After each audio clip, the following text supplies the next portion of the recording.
Assalamualaikum warahmatullahi wabarakatuh. Innal hamdalillah wa nusalli wa nusallimu ala Muhammadir Rasulillah wa ala alihi wa sahbihi wa mawala. Kaum muslimin dan saudara sebangsa yang kami muliakan. Insyaallah bulan Ramadan akan hadir bersama kita kaum muslimin, baik di Indonesia maupun di seluruh dunia. Muhammadiyah melalui Majelis Tarjih dan Tajdid dengan metode Hisab Wujudul Hilal telah menetapkan bahwa untuk awal dimulainya puasa Ramadan pada tahun ini 1444 Hijriah insyaallah akan dimulai pada tanggal 23 Maret 2023. Dan dalam hitungan Majelis Tarjih dan Tajdid 1 Syawal 1444 Hijriah, yakni Idul Fitri, akan jatuh pada tanggal 21 April 2023. Dengan penetapan ini khusus bagi keluarga besar Muhammadiyah dan bagi kaum muslimin, tentu kita akan memasuki bulan Ramadan sebagaimana bulan-bulan sebelumnya dengan tahniah marhaban ya Ramadan.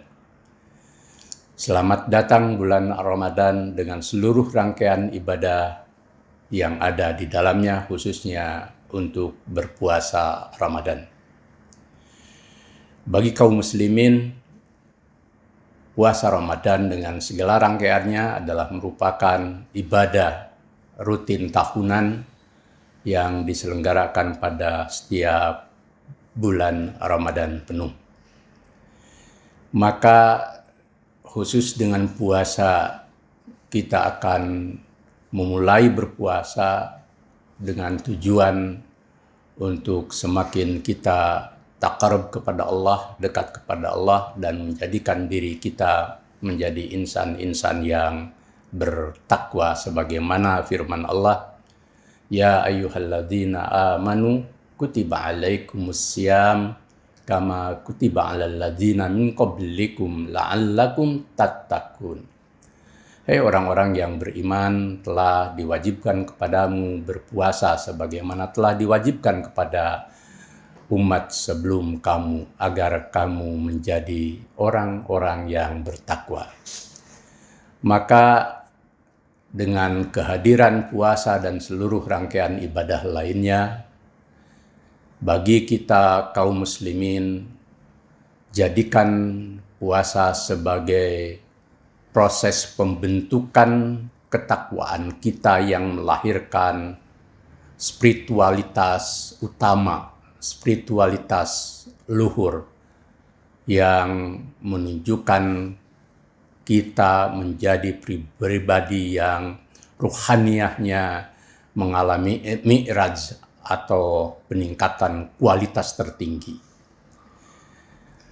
Karena ketakwaan adalah satu dari sifat utama kaum muslimin atau orang Islam menjadi mereka yang bertakwa, atau dalam kolektivitas menjadi al-muttaqun, orang-orang yang bertakwa, orang yang menjalankan segala perintah Allah dan menjauhi segala larangannya, yang dari situ kemudian terpantul segala macam kebaikan hidup, baik dalam konteks hablum minallah maupun dalam hablum minanas dan hubungannya dengan kehidupan di lingkungan kita.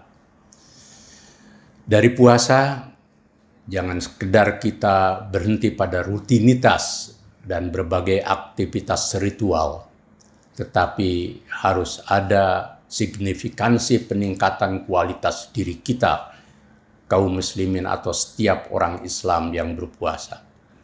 Yang pertama, kita menjadi insan-insan yang semakin taqarrub kepada Allah, semakin dekat kepada Allah. Karena puasa dan seluruh ibadah mahdoh lainnya tidak lain untuk semakin membuat kita dekat kepada Allah. Dalam konteks ini maka setiap muslim dalam menjalankan ibadah, inna salati wa nusuki wa mahyaya wa mamati lillahi rabbil alamin, sesungguhnya dalam sholat dan seluruh ibadah kita termasuk puasa tidak lain diabdikan kepada Allah Subhanahu wa Ta'ala, dan kita menjadi orang-orang yang selalu ikhlas, selalu bersih, selalu taslim, tunduk dan taat kepada Allah. Dengan ketaatan kita kepada Allah, maka insya Allah kita akan menjadi orang-orang yang selalu menjalankan segala hal baik dan selalu menjauhi hal-hal yang buruk, hatta kebaikan itu betapa sulitnya kita wujudkan dan keburukan itu betapa banyak peluang yang harus kita lakukan. Bahkan bagi orang yang dekat dengan Allah, dia tidak akan menyimpang, dia tidak akan korupsi, dia tidak akan menyeleweng, dia tidak akan melakukan hal-hal buruk, hatta punya peluang. Saya yakin dengan puasa akan terjadi gerakan spiritualitas tertinggi di mana setiap orang muslim di Indonesia, karena semakin dekat kepada Allah, dia akan terjaga hidupnya, baik sebagai pemimpin maupun sebagai umat. Yang kedua, dengan puasa dan menjadikan diri kita semakin bertakwa, kita akan menjadi orang-orang yang berakhlak mulia. Innama bu'istu liutamima makarimal akhlak. Islam hadir di mana dibawa oleh Rasulullah tidak lain untuk menyempurnakan akhlak. Puasa satu di antaranya adalah membentuk kita menjadi insan yang berakhlak mulia. Ketika orang berpuasa, maka seluruh jiwanya tunduk kepada Allah dan melahirkan kebaikan dalam dirinya, sehingga menjadi orang-orang yang terbaik. Mereka yang selalu menginfakkan hartanya di kala lapang maupun di kala sempit, yang mampu menahan marah, bahkan memberi maaf kepada orang lain, bagian dari sifat takwa. Alladzina yunfikuna fis-sarai wad-dara wal kadiminal ghaid wal afina 'anil nas. Yang kita simpulkan adalah mereka yang bertakwa, akhlaknya mulia. Ketika hari-hari ini kita diresahkan oleh perbuatan dan perilaku mewah sebagian anak bangsa, sebagian elit bangsa, maka saatnya puasa dijadikan sarana untuk menundukkan diri agar kita tidak menjadi orang-orang yang israf, orang-orang yang berlebihan. Karena puasa mengajarkan kita untuk belajar tidak berlebihan. Makan, minum, tetapi jangan berlebihan. Wa kulu wasrobu wala tusrifu. Sikap hidup mewah bertentangan dengan kebiasaan dan kebaikan puasa maupun ajaran agama secara keseluruhan. Maka ketika kita berpuasa pada hari ini dan selama sebulan penuh, jadikan sebagai sarana membentuk akhlak mulia. Satu di antaranya, kita tidak hidup hedonis, kita tidak hidup mewah berlebihan. Yang ketiga, dari puasa dengan membentuk diri kita menjadi insan yang bertakwa, kita menjadi orang-orang yang senantiasa menjaga persatuan, menjaga keutuhan hidup bersama, menjaga persaudaraan. Ketika ada orang mengajak bertengkar, Nabi mengajarkan kita, inni shaimun, aku sedang berpuasa. Puasa menahan diri dari marah, amarah, kebencian, dan segala bentuk pertengkaran. Ini bisa diproyeksikan di dalam kehidupan kita sehari-hari. ketika di tubuh bangsa ini ada terjadi perbedaan-perbedaan paham, pandangan politik, dan lain sebagainya, maka dengan puasa kita diajarkan untuk hidup damai, diajarkan untuk hidup rukun, dan diajarkan untuk hidup bersaudara atau bersatu.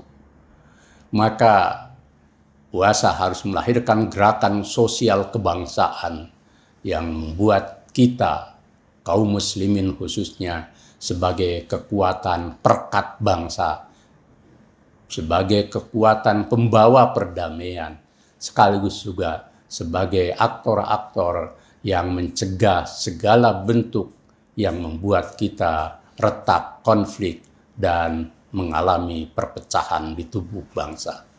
Puasa harus menjadi kekuatan yang mempersatukan kita sebagai umat dan sebagai bangsa. Yang terakhir, bahwa dalam fase-fase tertentu di tubuh bangsa ini, bahkan di dunia muslim, karena belum ada kalender Islam global, ada kemungkinan perbedaan atau ketidaksamaan dalam mengawali bulan puasa atau Ramadan, dalam memulai satu Syawal, Idul Fitri, dan seterusnya. Maka lewat ibadah puasa kita menghayatinya untuk selalu tasamuh, untuk selalu toleran terhadap perbedaan. Malulah kita kepada Allah dan pada teladan Rasulullah bahwa ikhtilaf, karena kita masih berbeda ijtihad di dalam menentukan awal Ramadan, satu Syawal, dan bulan Dzulhijjah, kita masih terjadi pertengkaran atau kemudian perbedaan yang membuat kita terus berselisih, saling mengolok-olok, dan saling menyalahkan pendapat dan ijtihad masing-masing. Selayaknya kita dengan puasa, kita mengambil sari dari ibadah itu untuk menjadi insan-insan yang tasamuh, insan-insan yang toleran, Islam-Islam yang membawa kita pada ukhuwah.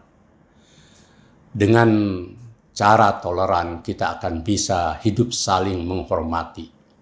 Maka para ilmuwan, para ulama, mubalik, dan warga umat sejogjanya ketika menemukan perbedaan, kita semakin dewasa, kita semakin tasamuh, kita semakin toleran, saling menghormati, dan saling menghargai.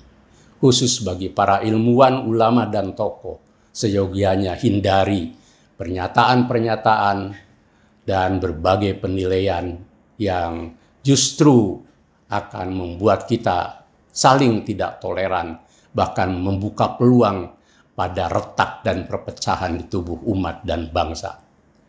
Kita ingat pada kearifan seorang Imam Syafi'i yang selalu menjadi rujukan satu di antara ulama dan imam besar, yang beliau mengatakan bahwa pendapatku benar tetapi ada kemungkinan salah, dan pendapat orang lain salah tetapi ada kemungkinan di dalamnya kebenaran. Inilah mosaik kearifan yang harus diikuti oleh para ilmuwan, ulama, tokoh, mubalik, dan semua kaum muslimin. Belajar arif bijaksana di tengah menghadapi perbedaan. Saya percaya bahwa pemerintah dan semua kekuatan bangsa akan menegakkan toleransi di atas perbedaan-perbedaan dalam praktek beragama sebagai bagian dari ijtihad yang harus saling dihormati dan diberi ruang oleh Rasulullah. Maka sembari terus kita mengikhtiarkan lahirnya kalender Islam internasional, kita tetap bisa menjalankan puasa, Idul Fitri, Idul Adha, dan seluruh rangkaian ibadah dan praktek ibadah lainnya dengan toleransi. Dan lebih dari itu, hayati bahwa dengan ibadah kita menjadi Abdullah, orang-orang yang muslim, orang-orang yang tunduk, orang-orang yang taat, orang-orang yang mukhlis, dan orang-orang yang selalu dekat kepada Allah, dan ihsan bersama dan dengan relasi kehidupan hablum minanas kita. Semoga puasa semakin membuat kita melahirkan pribadi-pribadi yang luhur dan utama. Nasrun minallah wa fathun qarib. Wassalamualaikum warahmatullahi wabarakatuh.